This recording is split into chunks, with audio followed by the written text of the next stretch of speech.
வணக்கம். இன்னைக்கு நாம நாகாலாந்தோட மெடிக்கல் எஜுகேஷன், குறிப்பா எம்பிபிஎஸ் பத்தி கொஞ்சம் ஆழமா பார்க்கலாம். நீங்க ஷேர் பண்ணின தகவல்களை வச்சு தான் பேச போறோம். ஆமாங்க, இன்னைக்கு தேதி ஆகஸ்ட் 12, 2025. அங்க காலேஜஸ் எப்படி இருக்கு, அட்மிஷன் எப்படி நடக்குது, நீட்டோட ரோல் என்ன, ஸ்டூடெண்ட்ஸ் நிலைமை என்னன்னு பார்ப்போம். சரி, நாகாலாந்துல மருத்துவ கல்வி வளர்ந்துட்டு வருதுன்னு தெரியுது. எத்தனை காலேஜ் இருக்குங்க அங்க?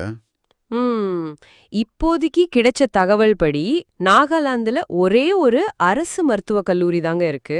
ஓ, அப்படியா? ஒண்ணுதானா? ஆமா, கோஹிமால இருக்கிற Nagaland institute of medical sciences and research, அதான் எம்எஸ்ஐஆர். NNSIR. சரி. இது 2023ல தான் ஆரம்பிச்சாங்க. நாகாலாந்து யூனிவர்சிட்டியோட அஃபிலியேட் ஆயிருக்கு. ஒரு 100 எம்பிபிஎஸ் சீட் இருக்கு. 100 சீட்டுங்களா? ஆமாங்க. இதுக்கு டீச்சிங் ஹாஸ்பிட்டல் கோஹிமால இருக்கிற நாகா ஹாஸ்பிட்டல் அத்தாரிட்டி, NHAKன்னு சொல்லுவாங்க. மத்த ஸ்டேட்டுக்கும் ஒரே காலேஜ் 100 சீட்டுனா அப்போ போட்டி பயங்கரமா இருக்குமே. சரி, மத்த கோர்ஸ், பல் மருத்துவர் BDS இல்ல ஆயுஷ் BAMS BHMS மாதிரி கோர்ஸ்க்கெல்லாம் என்ன நிலைமை? இப்போதைக்கே நாகாலாந்துல BDS இல்லனா இந்த ஆயுஷ் கோர்சஸ்க்குன்னு தனியா காலேஜஸ் எதுவும் இல்லைங்க. அது ரொம்ப தெளிவா தெரியுது. ஓ, அப்போ அதனால இந்த கோர்ஸ் படிக்க நினைக்கிற ஸ்டூடெண்ட்ஸ் பெரும்பாலும் பக்கத்து ஸ்டேட்ஸ்க்கு தான் போறாங்க. ஆனா கவர்மெண்ட் ஃபியூச்சர்ல ஆயுஷ் காலேஜ் கொண்டு வர பிளான் பண்றதா சொல்றாங்க. சரிங்க. அப்போ இந்த 100 MBBS சீட்டுக்கு எப்படி அட்மிஷன் வாங்குறது? என்ன ப்ரொசீஜர்? இது முழுக்க முழுக்க நீட் UG தேர்வு மார்க் அடிப்படையில தான் நடக்குது. ஃபர்ஸ்ட் நீட்ல குவாலிஃபை ஆகணும். சரி. அதுக்கப்புறம் நாகாலாந்து டெக்னிக்கல் எஜுகேஷன் டைரக்டரேட் இருக்காங்க இல்லையா, DTE, அவங்க வெப்சைட் கூட dte.nagaland.gov.in. இவங்க தான் 85% ஸ்டேட் கோட்டா சீட்டுக்கு கவுன்சிலிங் நடத்துறாங்க. Okay, 85% state quota. மீதி 15% ஆல் இண்டியா கோட்டா AIQ. அத நேஷனல் லெவல்ல MCC, மெடிக்கல் கவுன்சிலிங் கமிட்டி பாத்துக்கறாங்க. சரி சரி. இந்த ஸ்டேட் கவுன்சிலிங் எப்படி நடக்கும்? ஆன்லைனாவா? ஆமாங்க, ஸ்டேட் கவுன்சிலிங்ல ஆன்லைன்ல ரெஜிஸ்டர் பண்ணணும். இதுக்கு ஃபீஸ் ஒரு 500 ரூபீஸ்ல இருந்து 1000 ரூபாய் வரைக்கும் இருக்கலாம்னு சில தகவல்கள் சொல்லுது. கொஞ்சம் முன்ன பின்ன இருக்கலாம். அப்புறம் டாக்குமெண்ட் வெரிஃபிகேஷன், சாய்ஸ் ஃபில்லிங், அப்புறம் NEET rank, state reservation policy இதெல்லாம் வச்சு சீட் அலாட் பண்ணுவாங்க. Reservation policy SC ST OBC மாதிரியா? ஆமாங்க, நாகாலாந்துல ST பிரிவுக்கு முக்கியத்துவம் இருக்கும். இன்னொரு முக்கியமான விஷயம், அப்ளை பண்றவங்க நாகாலாந்தோட பெர்மனன்ட் ரெசிடென்ட்டா இருக்கணும். PRC சர்டிபிகேட் இருக்கணும்னு கேக்குறாங்க. ஓ, அப்ப அது ஒரு க்ளோஸ்டு ஸ்டேட் மாதிரி தானே? வெளியாட்கள் AIQ வழியா மட்டும் தான் போக முடியும். ஆமாங்க, ஸ்டேட் கோட்டாவுக்கு அவங்க மாநிலத்தவரா இருக்கணும்.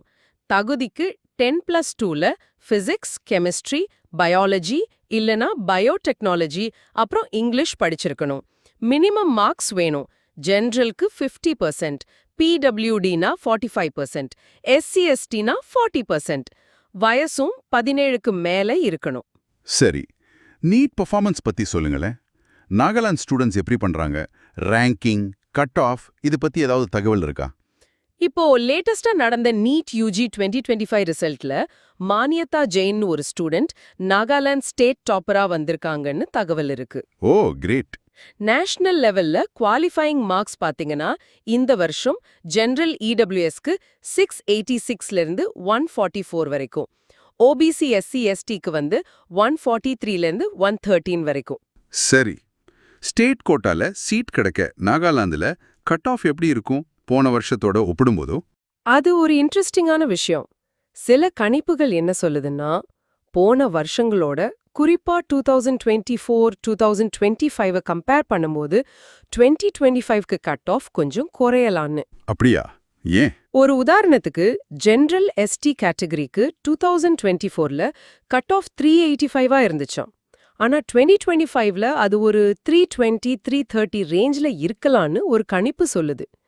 இந்த வருஷம் எக்ஸாம் பேப்பர் கொஞ்சம் டஃப்பா இருந்தது இதுக்கு காரணமா இருக்கலாம்னு சொல்றாங்க. ஓ, பேப்பர் டஃப்னஸ்னாலயா? ஆமா, இதே மாதிரி மத்த பிற்படுத்தப்பட்ட பழங்குடியின பிரிவுகளுக்கும் கட் ஆஃப் குறையலான்னு கணிச்சிருக்காங்க. ஆனா இதெல்லாம் கணிப்புகள் தான். அஃபிஷியல் கட் ஆஃப் வர வரைக்கும் வெயிட் பண்ணணும். கரெக்ட். கணிப்புங்கிறது ஒரு ஐடியா கொடுக்கும், அவ்வளவுதான். சரி, சீட்ஸ்லாம் ஃபில் ஆயிடுதா இல்ல வேகன்சி தான் இருக்குமா? சில சமயம் வேகன்சி வருதுங்க. இப்போ ரீசெண்டா MCC நடத்தின நீட் 2024 ஸ்ட்ரே வேகன்சி ரவுண்டுன்னு சொல்லுவாங்க இல்லையா, கடைசி ரவுண்டு. அதுல நாகாலாந்துக்கு ஒதுக்கப்பட்ட MBBS, BDS, BSc நர்சிங்ல ஒரு 3 சீட் காலியா இருந்ததா ஒரு தகவல் சொல்லுது. ஓஹோ, கடைசி வரைக்கும் கூட சீட் காலியா இருக்க வாய்ப்பு இருக்கு. ஆமா, சில சமயம் அப்படி நடக்கும்.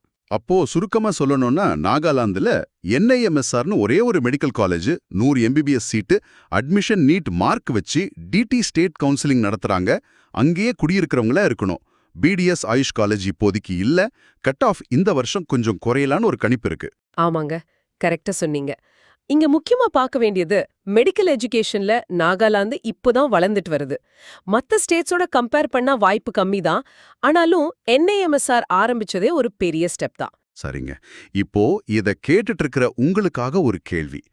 நாகாலாந்தோட இந்த யுனிக்கான ஜியாகிரபி, அங்க இப்போ வளர்ந்துட்டு வர ஹெல்த் சிஸ்டம், இதெல்லாம் வச்சு பார்க்கும்போது அங்க படிக்கிற மெடிக்கல் ஸ்டூடெண்ட்ஸ்க்கு என்ன மாதிரி ஸ்பெஷல் சேலஞ்சஸும் அதே நேரம் வாய்ப்புகளும் இருக்கும்னு நினைக்கிறீங்க?